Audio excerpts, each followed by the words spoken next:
What's your honest opinion about UFC and Dana White? I've had nothing but a great working relationship with Dana and the UFC. I personally enjoy my home with them and the opportunities that I've had. It's truly changed my life and my family's life. I think Dana is an amazing person. He has a huge heart, especially for the people that he cares about, even the people he doesn't care about, like the things that he does. And a lot of people don't see that. When you're in the spotlight, it tends to change things and everybody develops their own opinion, which is absolutely fine.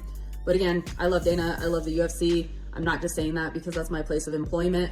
I just genuinely love being there and having a happy home there.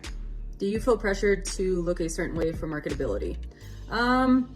You know, for me, I've been a person who always believes in staying authentic and true to myself. I said if I ever became a professional athlete, that's one thing. That would be a big thing for me. So even though I'm in a sport where, I mean, your physique is supposed to look one way, people have expectations of you. I mean, we're all human beings. Our body types are completely different. I come from a Hispanic background, so I naturally have a thicker core. I call it my Mexi roll. It's my reserved energy. You know, I've done a lot of sport-specific testing. I've worked with multiple nutritionists. I've done hormone tests, all kinds of things, but my body just doesn't naturally lean out. So therefore, you know, I mean, I think you just need to love exactly who you are. What I look like as far as in the mirror or in other people's eyes does not define me as an athlete. So it's kind of the same thing with marketability. You know, I'm gonna always remain true to who I am. Love me or hate me, but I think overall it's about what's inside of us and what's in our hearts. And I think I'm an absolutely awesome person. So, I mean, yeah, I don't change who I am for marketability at all. What's the biggest misconception about women in the UFC and MMA? I would have to say, you know, I mean, it has been a male dominant sport since the beginning. I feel like us women are truly making our spot in the sport, and times have definitely changed. But at the end of the day, I mean, it's kind of always being a female who started in the sport many, many years ago. It was really hard to find competition, and you know, the opportunities just weren't as big as they are for men. You know, one thing I faced is you're a female, you're too pretty to fight. You're a female, you can't fight.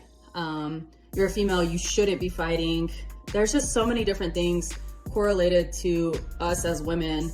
Or, you know, I mean, it's always something like, you must have been an angry child growing up. Were you abused? I don't know. I've heard so many different things, and it's just still to this day, I feel like us women don't fully get enough credit that we deserve. We're human beings. We have a passion. We're good at it. Just because it tends to be fighting doesn't mean anything at all. So yeah, I think that would honestly be the biggest misconception.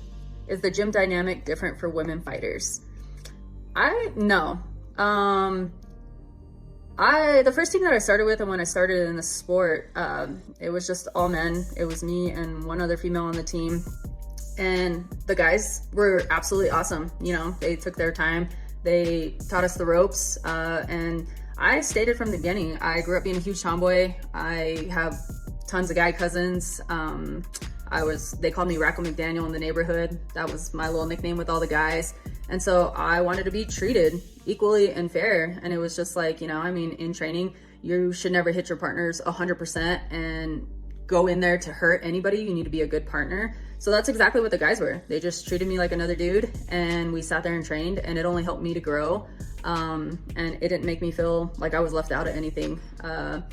And still, now that the sport is growing and women have become super popular in all of this, and there's, you know, tons of competition, from what I see, everybody's treated equally. Us women, we do like to cross-train with each other. I personally enjoy training with the guys. I feel like I can just push very different. I'm very powerful, and sometimes it becomes too much for the girls, and they've stated that. And it's not on purpose. It's just I'm naturally powerful. So I need to do what's gonna be best for me as far as in training. But at the same time, us women, we roll completely different. We punch different, we kick different, like we just move different. So it's really good to get that training in with each other. But overall, it's equal.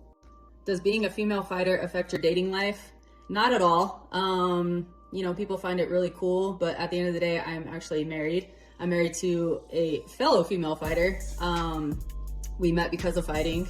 And so it's really cool because we get to share a very unique journey together. We fully 100% understand each other's careers. Usually we have the same downtime. If not, then we kind of alternate, but we share the same passion. It does get tough in our relationship with the fact that we have life together 24/7. We live together, we train together, we go to the gym together, we take naps together, we just everything, travel together. Like our entire life is combined together. So we've definitely had to find a balance in that. But yeah, it's been a really cool experience.